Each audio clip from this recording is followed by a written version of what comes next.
52 araw bago ang eleksyon 2025. Muling nag-ikot ang mga senatorial candidate para ipaliwanag ang kanilang mga plataforma. Saksi si Jonathan Andal.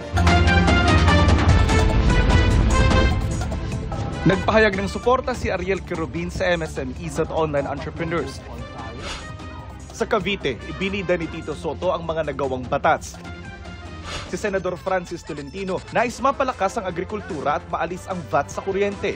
Agarang pagbibigay serbisyo ng mga ahensya ng gobyerno ang gusto ni Congressman Erwin Tulfo. Benepisyo para sa mga kasyual na tauhan ng gobyerno ang panukala ni Benhur Abalos.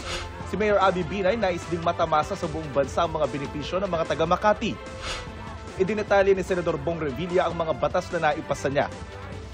Gagamitin sa pagsisilbi ni Senadora Pia Cayetano ang kakayahan bilang ina, atleta at abogado. Ipagpapatuloy daw ni Ping Lacson ang malinis na paglilingkod. Libreng gamot sa mga senior citizen at pagpapalawig sa turismo ang gusto ni Senador Lito Lapid. Free public housing ang gustong isabatas ni Manny Pacquiao. Si Jerome Adonis nakipagpulong sa Naga kasama sina Nurse Alin Andamo, Mimi Doringo na isinulong ang free housing at Liza Masa na advokasiyang pababain ang presyo ng bilihin. Nakisa sa The Riot Festival sa San Fabian si Ronel Arambulo. Nagpasalamat si Teddy Casino sa agricultural sector. Naroon din si Danilo Ramos. Tututukan ni Bonifacio Busita ang sektor ng agrikultura. Respeto sa human rights ang tinalakay ni Luke Espiritu. Kasama rin niya si Diody de Guzman pati si Heidi Mendoza. Si Modi Floranda ay ginitang pagbasura sa PUV Modernization Program.